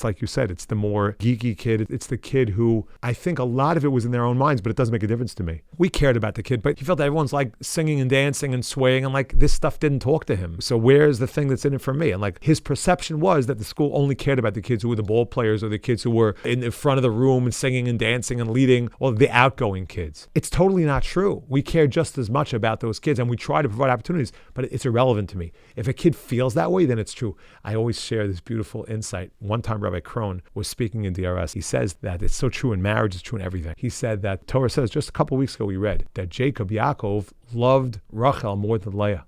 Wow, it's wild that the Torah says such a thing. Next pasuk says that God saw that Leah was hated and therefore he gave her children. Asked Rabbi Krohn, I forgot who he quoted from, he asked Rabbi Krohn, the Torah never says that Jacob hated Leah, it just says he loved Rachel more. How could the Torah say that Jacob, one of our forefathers, hated Leah? Said Rabbi Krohn, God didn't say what the truth was about what Jacob said. He said what Leah felt. It didn't matter that Jacob just loved Rachel more than Leah. Leah felt hated. So God didn't care that the truth was he didn't hate her. He wrote in the Torah that she was hated because that's the way she felt. So it's irrelevant to me whether we actually did show enough care. If the student felt not cared for, then that's on us. And we have to learn from that. And that's why I go so far. That's why I try to learn every single kid's full Hebrew name. That's usually my special connection with each kid. That this way, so it makes them feel like, hey, there's somebody who took the time to know something special about me, who cares about me. To me, and I'll tell you, this was my father's secret also. By far, this was my father's secret. Rabbi Fendel was the principal of Hank for 30 years. He's now part of my family. My son married his granddaughter. So Rabbi Fendel, he's well into his 90s. He's in a nursing home in Israel. But when my father passed away, he schlepped himself in a walker to the Levaya on a Friday. And then he came back in Saturday night to pay a shiva call in Israel. I felt so badly. He says, I want to tell you what your father's secret in chinuch was. He simply loved the kids. He simply loved the kids. That's the most important thing, real care. Real care. I once heard at a Torah Masorah convention, the only one I ever went to because they honored my father. They asked me to speak about him, so I had to go. But anyway, Rav Gershon Miller, the Mashgiach of Gateshead, says, the pasuk says in Shir HaShirim, Kasha kamaves ava. Love is strong like death. What kind of a weird comparison is that? Love is strong like death. So he explained, there's only two things you can't avoid as much as you try. Death, you can't avoid it. It's your time, it's your time. You could try to avoid it, but you're not going to avoid it. And love, when someone loves you, it's almost like you can't escape it. You just feel so good about yourself. You have to reciprocate in some way. When there's real, true care, sincere care, every kid has to reciprocate. So the answer to the question of how we're not going to let kids fall through the cracks or kids feel like they don't belong in the day school system is just to show simple human decency and care. I care about you. Avas Yisrael. v'ahavta l'recha kamocha. The rest is just details, like the Gemara says. Whatever you don't want done to somebody else, that's the whole key of education. It's the key of marriage. It's the key. You matter. You care about you. And I think if we can convince every Jew that we care about them, then they'll feel connected. They'll feel part of it. Or there's no guarantees, but that at least it'll go a long way towards having them feel connected. Do you find that when people leave, I think that there's something very sticky and almost like immutable. It could never change if you go through an experience like this. Like, I've tried to go off the derech, as I've said. It didn't work. Despite my best efforts, it did not work. But there is like this notion that like when we provide this foundation of love, and that's the number one priority, there's things that like in that lifelong learning that we can't emphasize everything. What are the things that you wish you were able to emphasize or do better, or saw on a bigger scale that were done better in yeshiva day schools? I think that the challenge of the current generation, certainly one of the biggest challenges of the current generation, is how wired in the kids are to tech. I think that it just provides an easy way to check out. Now, the other aspect of check out of life, my kids all like to talk about the Rishus cold seltzer and checking out of life. Famous video. Checking out of life. We'll add that clip but, in now. I think unfortunately we have a lot of kids checking out of life in the other direction, just finding a new home with new friends and new people far away from their families. So the kids are so wired into the tech and so distracted. It's hard to focus. How do you teach a kid a page-long Tosfos when what I'd like to see more of is more passion? It's become so hard to entertain our kids. I spoke the whole time about how Yiddishkeit has to provide a fun, enjoyable, but like it's so hard to please today's kids. They have so much and they see all kinds of entertaining videos and things. Someone was telling me the other night, like, even like Netflix or even whatever, wherever people are going for their entertainment, it's like become, just like even Hollywood can't entertain people anymore. Yeah. It's like, it's hard. So I think if we could get kids to disconnect enough to be able to show them something wholesome, something real, something substantive, that's one of our biggest challenges. Have schools figured out a tech policy that works inside of schools? No, none that I'm familiar with. We keep changing every other year because we come out with something and it's very hard. Are kids allowed to have a cell phone out in? Most schools probably no. In the more modern Orthodox schools, many of them yes. But, I'm part of an organization that heads of school get together to speak. 7 years ago, there was a movement to like allow cell phones in school and we're to use it for education. And now the movement is so far in the other direction. It's unbelievable. The movement is now, no, these things are just too addictive. It's way too much and it's way too distracting. You can't really focus when it's on you. Our policy currently right now is that the kids are allowed to have it on them, but in the building, it's not allowed to be out. If they need to check something, they could just walk out of the building. This way, we felt like we have a space where you can connect to your rebbe, connect to your teacher, connect to your classes, connect to your material, and that should be distraction free. But if you need to go take it, go outside and deal with it. So at least it is a separation of sorts. And the kids actually respect that very much. They like that policy very much. They're not always keeping the policy. We have a lot more kids going to the bathroom than they used to go before. But other than that's the way we decided. Other schools, even our sister school, SK, does it slightly differently. They take the phones away, but give them back at lunch, and so the kids can check whatever. There's different, permutations. It isn't and a variations. system across the board. The schools have kind of like cracked the code of how to do it. No. What age to give cell phones to? What do you advise parents? The latest you can is the latest you can get away with it. Are there kids in an incoming 9th grade who do not yet have a cell phone? I don't think so. I think my son already 6 years ago was the only kid in his grade who didn't have one. And even that was... Yeah, but he didn't want one. Last year there was one kid who didn't have a cell phone through all 4 years. We've been talking a lot about education. I want to take a moment because you have a really important chair. You mentioned this group of heads of schools that you talk about. I think you undersold your role in that. I don't even know if you'll find this insulting. You've become like the Zikne Roche heads of schools. Like you're no, thank God. Like for me, it's very moving to see that when I was coming in at that open house, you were in your 20s, I believe. Is that true? By the time you came to the open house, I was already 30, but I was actually exactly 30. That first open house, to just see and speak to somebody who's in a career with a tremendous amount of turnover and to be here for decades is something I find deeply moving. But I want to shift and talk about educators. There is one of the cruelest ironies that I think about constantly is that due to the cost, I think it's due to the skyrocketing cost of Jewish education, we've built this fabulous edifice that's known as the Yeshiva Day School system in America. But in order to keep up with our, payments, so to speak, it's very expensive to go in. And a lot of people are not going into education now. We are struggling with finding educators. I know a educator, and I'm sure this happened many, who came in and went to apply to kids at school and was given a dressing down by the tuition committee. And he said, I'm an educator. Like, I sacrificed a lot to do this. Like, don't dress me down. Like, I have to be dressed down like everybody else. Like, I don't have millions of dollars stuffed in a mattress. And sometimes the only people who are able to go into education are people from very wealthy families. And then the kids look up to it and say, oh, this is cool. This is a nice... But it ends up kind of shaping, and I've spoken about this in our series on wealth, Gevir culture, that the only people who are able to be our educators are either people who are going to live in poverty or people who come from extraordinarily successful, not successful, financially successful homes. People who come from wealthy homes. I'm curious what you've seen in the shift in educators. So there's definitely been a shift. 10 years ago, we were looking for a rebbe. We had 70 resumes. 2 years ago, we had 4. There's been a tremendous shift. There's no question about it. I think the primary reason, I think that in a certain sense, a little bit the expectations of our community on people in chinuch and the standard of living that we have grown accustomed to, a little bit about the Gevir culture also. I think it's a combination of finances, but it's also expectations of the community. Like you said, it's one thing not to make a lot of money. It's another thing to be ridiculed and not make a lot of money and be all the chat groups, the topic of conversation of people. To my view, the biggest way to remedy that, and this is going to sound a little bit self-serving, but I believe it very deeply, and I think it's the truth anyway, is that we have to show more respect for the profession as a whole. We have to respect our Jewish educators. That means we have to pay them a respectable salary. It means we have to not talk about them like we talk about, our hairdresser or whoever we talk about in negatively, that the rabbi can't be the topic of conversation at the table in a disrespectful way, and the teachers can't be talked about. I think that most of it is talk. You go into a profession, you're going to have to sacrifice. And I think most of the idealistic people that go into education understand that. And they're okay with, as long as they have enough food on the table, they'll be okay. They don't need fancy vacations. They don't need fancy cars. They're okay with a car that works. They're okay, and they don't have to live in fancy houses. They're okay with they're okay with those things. But to have to live at the lowest possible standard of living and to not be treated with decency in front of a tuition committee, or not be treated with decency by the class and just people complaining and saying, what have you done for me lately? And you're my kid's rabbi. How come you're turning my kid off to Judaism by requiring him to do some work or, to do things like that? So I think it's more the respect for the profession, which is a little bit of a financial piece. We have to promote the positives. And it could be that the cadre of people going into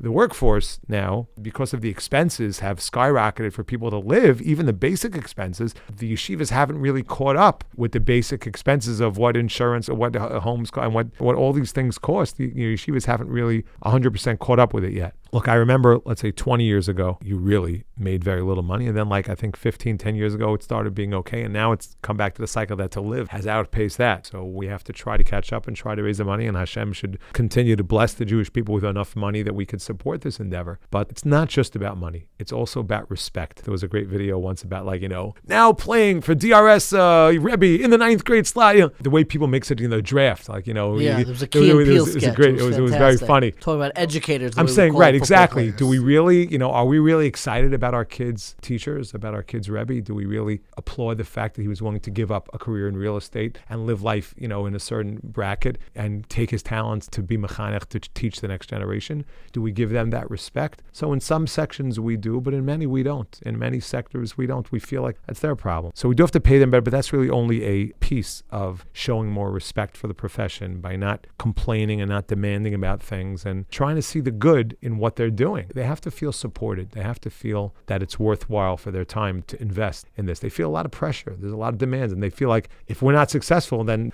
I don't want to blame you, but then all the podcasts are going to be complaining that all the rabbis are turning off the kids. Mm-hmm. It's such a big, awesome responsibility. People don't want to have kids because they don't feel they're going to be good parents. People don't want to go into chinuch because they're afraid they're not going to have the goods to what you need to reach the kids nowadays is so amazing that I'm not going to be able to do it. What happens if I don't do it? They're going to throw me out of my face, and then where will I be? So I think that the expectations are high. The respect for the profession is not there. The finances are not what they should be. And all these things together, I think, would really help if we can make, and there are certain schools that do pay very well now. There are certain schools that have a lot of money and have raised a lot of money and do pay pay very well. And we have to try to all get there, because I think the Jewish community has enough money to pay competitive salaries that people shouldn't have to beg to tuition committees, that they should be able to pay tuition. I think we can do it, but it just requires that the leadership has to consider this an important investment. Reflecting on 30 years as an educator, I'm curious for you, where do you think you've changed the most? I know there's something very consistent and very organic and honest. I'm curious where you've changed the most from the person who I knew in 9th grade in the late 90s to the person now. I used to get worked up very easily. Let's say if a kid wouldn't buy into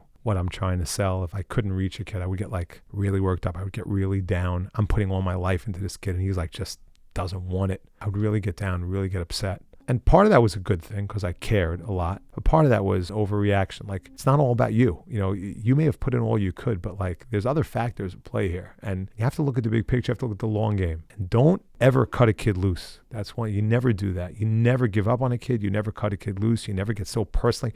You got to keep your own personal life out of it. It's not a personal thing. It's a professional. And I think that overall, the Jewish education field has gotten more professional, but there's still a little bit too much personal. In some cases, a little bit too much personal, because you invest your whole life and you believe in your Judaism so much and you want to give it over and you've given up so much to have this job. When you fail, it's you feel like a piece of garbage. I know that when I was younger, every time didn't go well, every time I missed something, or, I would just feel so horrible and feel so I've learned to take a step back a little bit and say, listen, I put in my best effort here. I try to live my life there's only one person giving me my report card for the day. That's the Ribono Shalom. He gives me my report card. Some days maybe I got a 95, maybe tomorrow I'm going to get an 85. I'm going to try to be better the next day. I'm doing my best. I'm putting all my kochos in. I'm trying my hardest. I'm trying to learn from people who know more than me. I'm trying to be humble. I think humility in every field. In life, I think humility is the most important trait. And humility is the root of all mitzvahs between man and God, all commandments between man and God, because it's all about God, not about me. And humility is the root of all commandments between man and man. It's about other people, not about me, about doing for other people. It's about service. It's about humility. To me, those are the most important things that we bring to the job, that we can give. And if you're humble, you realize, so you're not always going to win every time. It's not about you. You try to do your best, and you can't kill yourself over if you tried your best and it didn't work out, or a certain program didn't work out, or a certain project, or a certain hire didn't work out, or whatever it is. You tried, you do your best. And I think as I got older, I have more of a long-term picture, a broader picture, realizing it's not all about you. You're just a cog. You're just a little piece in the overall, development of the families and the kids. When you look for a great educator, what do you look to see and what do you look to avoid? So look to see is, I say there's generally three things. Maybe there's a few more than three, but the guy's got to know something. You got to know something in order to give it over, right?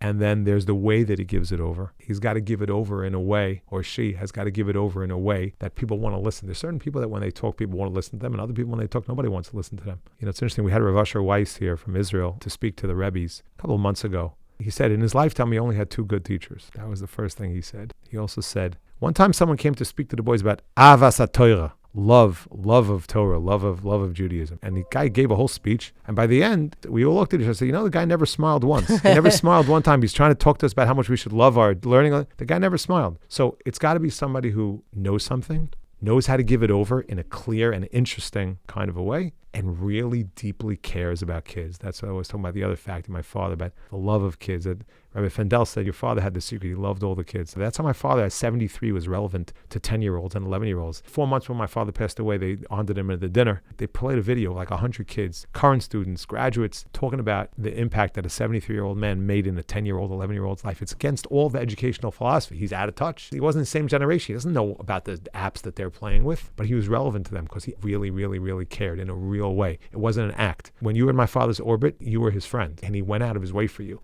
and he cared about you, and he stopped to talk to you, and he gave you the time of day. So those are the 3 main things. What do you avoid? What do I avoid? Well, arrogance is the number one thing that I would avoid. Someone who's self-centered and it's about him and it's about, look at the shear that I can give and look at the Pied Piper that I could be and attracting people to follow me, and I'm going to have everybody hanging out by me all the time. I think arrogance is one of the most dangerous aspects of being in Jewish education. Arrogance, ignorance, and someone who doesn't really care, or he gets angry easily, someone who's easy to get, and those are connected. I think arrogance. Yeah. And, you need a lot of patience. You need a lot of self-confidence, which is, not arrogance, but it's self-confidence. You do need self-confidence to be a good teacher, but you also have to have a lot of patience, and you got to be flexible, because the kids are often not going to buy, and you got to stick with it, and you got to try, and you got to encourage, and you got to stay with it. Even if they rebuff your efforts, you got to stick with them. I spend a lot of time thinking about the future of Yiddishkeit, particularly in America. There are things that really worry me, and they keep me awake. Me too. I'm curious for you. You are invited into so many people's lives. What are the big issues that keep you awake at night, that you think about? Aside, of course, from your own family, but issues about us, about the wider American Jewish community that you've given your life up to service. What are the issues that keep you awake at night? You know me pretty well, David, and you know that I am a tremendous optimist. Actually, I have a very positive view on everything. I'm very optimistic about things. So I don't spend so much time living in worrying about what's not going well. I actually try to focus more about what's going well and try to propagate and do more of what is going well. But I did think a little bit about this. What keeps me up at night is, like I said before, is not reaching those kids who aren't reached, and those kids who are so caught up in tech, and they're so enamored by things that aren't real and the world presents to them. And I think a lot of it is technology, or social media presents to them this view of the world, this Shangri-La kind of existence that people have, and they think that they're right. And I think that kids are seduced to enter into a world that does not have real values, that will not withstand the test of time, and it's going to ruin our marriages, and it's going to ruin our real relationships, because the expectations and the self-centeredness of people. So teaching kids real values, what are enduring values, what are values that make a marriage last, what are values that make a Judaism last, real values, things that have long-term benefits, and having kids invest in long-term benefits of things. And connected to that is work ethic. Somebody wrote an article recently, I think it was in Mishpacha. This has been already for a while, the microwave generation. Like, everything's got to happen in 2 minutes. Everything's got to be convenient. Everything's got to be quick. AI, we're talking about now, artificial intelligence. Like, I'm not going to do my homework now. Just plug it into a website. The website will do my homework for me. I'm sure that'll be a future episode of 1840. You get there, artificial intelligence. But it's just a whole mindset of like not investing, not having patience. That's what I'm worried about. People want the quick fix. People want the quick everything. Everything's got to be quick. Everything's got to fit into a neat box, and everything's got to, fit my worldview exactly. But this business of like listening to somebody else, how do people converse with each other? Can you hear somebody else's perspective on something? And can you invest time to actually learn about something, learn about someone, develop a connection, a relationship with someone in a real way, to learn that life and relationships are about giving, are about caring, are not about what's in it for me, but about how I can service somebody else. Things like that, just the values. So interesting. It's not a crisis. It's not the tuition crisis. It's not the Not for me. That's just my corner of the world. And it's I about have a very just being able to be authentic and sincere and real, and people losing sight of the main characters in this world, the main script. Yes, and elevating people who aren't real and who aren't sincere people, and giving respect in the wrong places, and not knowing how to honestly debate things, and not knowing how to be tolerant and understanding and things like that. That is incredibly moving, and it's everything that you are and everything that the education that I received here was about. I always close my interview with more rapid fire questions. I'm curious. I'm not so good with that, but I'll do my best. No, I know. I like to think first, but okay, I'll do my best. Is there a book that you would recommend, or that you do recommend to parents, to kids, about what Jewish education is all about? Now, obviously, I'm not asking for a book on pedagogy, but a book that you think kind of the heart of your approach to Jewish education that really encapsulates that. The book that had the greatest impact on my own Judaism is Mesilas Yesharim, is The Path of the Just. That's the book that affected me most. But in terms of chinuch, not exactly this way, but probably Rav Wolbe's work on planting and building, Zriya Ubinyan. It's a sefer. It's not really a book. Again, I'm not so good at thinking on the spot. There are other educational books that had a great impact on me. There's Parker Palmer wrote a book about teaching with soul. He's a Christian, but his book had an impact. The book on Rabbi Trank's life, about how much he cared about kids. Rav Shlomo Feifeld's books about Rav Shlomo Feifeld's life. About Yisroel Besser. That's one of my favorites. Yeah, about the level of care that a rebbe has for kids. That's really what I try to be about. My father passed away, so I took upon myself two things in his memory. I say the easy one and the hard one. The easy one was Daf Yomi. That was the easy one in his memory. The hard one was what I talked about before, that my father had this gift at being Mekabel Kol Adam B'Sever Panim Yafos, like the Mishnah teaches us, that to really accept and receive every person with a smile, with really you felt care like about you every needed person. To work on that? Absolutely, and not to the level of my father. I just tried to take myself that every person I would meet, every person, every Jew, non-Jew, whoever it is, that I should really work hard at doing that. This is, to me, one of the most important things, to see how everybody matters, everybody's part of it. So Rabbi Freifeld and Rabbi Trenk, these are people who literally care so much. They embody this Makabel Kol Adam B'Sever Panim Yafos, that, if you were a student of theirs, you would just envelop in their love and their care, and so many people were brought closer to Judaism by people like Rabbi Trenk and Rabbi Freifeld. Those books were pretty impactful. My next question I always ask is, somebody gave you a great deal of money and allowed you to take a sabbatical for as long as you needed to go back to school and get a PhD. What do you think the subject and title of your dissertation would be? It would probably be a lot of the things that we talked about here, David, because this is really what my life's been about. Would probably be a study of post-high school kids, for those 5 years of kids, talking about what was meaningful and what was not meaningful for them about their high school experiences. Because I always say, I'm not an expert in anything. I am not an expert in anything. There's only one thing that I know a little bit about. That's the mind of a high school boy. That's the only thing I know a little bit about. I know how their minds function, high school boys, because that's all I've done my whole life. I had to learn something. So to do a study, a longitudinal study, maybe of 5 years and then 10 years, 15 years post, to see, what really made a difference. I suspect that I know some of it, but I would love to get more real data. Again, what I know is what I've been learning from my own exit interviews and what I've tried to create in our school about, and that's the personal care and attention. I always say the number one hallmark of our school, what we try the hardest in, is the personal care and attention of every student that walks in. You're part of a family. You're part of a family. I know your name. I'm going to get to know you. I care about you. Doesn't matter who you are. I don't care how well you're doing, how not well you're doing. I don't care your honors class, non-honors. I don't care who you are, Sephardi, Ashkenazi, tall, short. I don't care what you are. You're a 90 student, you're a 50 student. I care about you the same amount. My last question, I'm always curious, especially with you, because I feel like your answer is somewhat Herculean. What time do you go to sleep at night and what time do you wake up in the morning? So I've gone through different iterations of this. When I was younger, I used to stay up very, very late at night. More recently, I don't stay up as late as I used to because I started waking up very, very, very early. And I see a lot of people have caught on to this now. If you wake up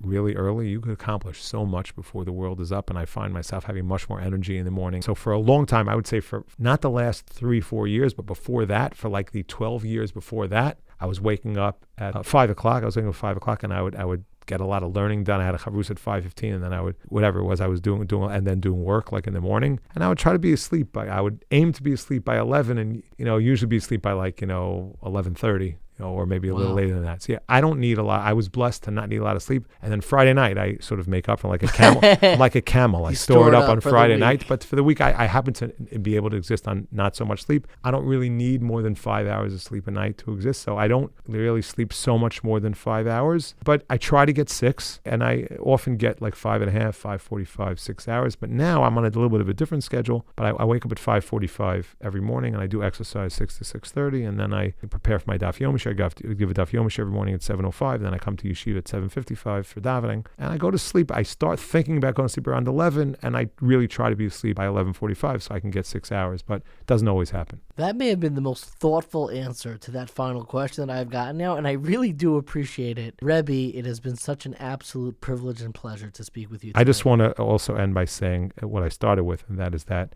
our yeshiva is so incredibly proud of the work that you do for Jewish education, and especially the work that you do. We're talking about caring about those people who feel not cared about. I can't think of a person that's cared as much and that's really tried to have a conversation with people who feel far away or feel disconnected, and you're doing everything possible in your arsenal. You're quite capable and trying to think about and talk about and be open to having real conversations with people about why people feel disenchanted and to validate people's feelings and to stay connected to those people. So again, among all your other accomplishments, you are an unbelievable credit to our yeshiva. I mean, when we think about the students who have been the most successful out of our schools, your name is always in the top few. We appreciate that you continue to feel connected to our yeshiva. We feel blessed and lucky that you feel that connection, and we hope that connection continues, and we should both continue to have hatzlacha in our avodas hakodesh ad bias kol tzedek until one day we can dance together to greet Mashiach Tzidkenu. Hopefully that'll day come soon. Thank you so much, Rebbe. Pleasure, David. Thank you. There's something that has always stuck with me from my time in the classroom of Rabbi Yisroel Kaminetsky, and that is every morning he would spend a few minutes reading the works of the Ramchal, Rav Moshe Chaim Luzzatto, in Mesilas Yesharim. And he would spend a few minutes, and most of it, I don't fully remember. I kind of forgot. But there is one thing that always stuck with me to this very day. And I'll just take a moment and kind of note my appreciation for what I'm about to tell you from the works of David Sklar. There is a phenomenal PhD of Dr. David Sklar, which is called Like Iron to a Magnet, Moses Chaim Luzato's Quest for Providence. We can try to send a link to that. I have the entire thing, and you could reach out if you want to read it. It is one of the most jaw-dropping works of scholarship. But in many ways, what this PhD really showed me, and I really hope to have him on one time, but one of the things that's at the center of this PhD is that normally we think of the works, particularly Mesilas Yesharim, which is this ethical, very pietistic work. We look at it as a part of the establishment. We look at it as kind of a work that's kind of encouraging you to like fall in line and really commit yourself to the world of the yeshiva as it's beloved in the yeshiva system, in the seminary world. And what the PhD opened my eyes to was how much of an iconoclast, how anti-establishment the Ramchal, Rav Moshe Chaim Luzzatto, in fact was, and how so much of the work Mesilas Yesharim was actually meant to overturn the educational establishment, was meant to reimagine what Jewish education actually was. And the reason why I am mentioning this now is because one of the things that has always stuck with me is something that Rabbi Yisroel Kaminetsky told me in that 9th grade class. And I have my actual copy of Mesilas Yesharim in front of me. And I have written on the side at the very, very end of the 26th chapter, which is the last chapter of Mesilas Yesharim. There are 26 chapters. Some speculate that that's because of the numerical value of the ineffable name of God, which of course equals 26. It's a very Kabbalistic and pietistic work. But I have written on the side a quote from Rabbi Kamenetsky, and the quote is as follows: "The biggest chiddush of Mesilas Yesharim is in the last paragraph. The greatest innovation, chiddush, the greatest novelty of this entire work is the final paragraph." Why did he say that? Because if you read the final paragraph of Mesilas Yesharim, and most people don't even get that far. Most people stop, I don't know, in the 11th chapter. They get to the introduction, the first chapter, but you got to take a moment and read that final chapter. And that final chapter says black and white extraordinarily clearly, Vizeh pashut, and this is obvious, Ki kol adam lefi ha'umnus asher biyado, every person, no matter what their profession is, no matter what their livelihood is, v'ha'esek asher osek, and no matter what he's involved in, kach tzarech lo hayishara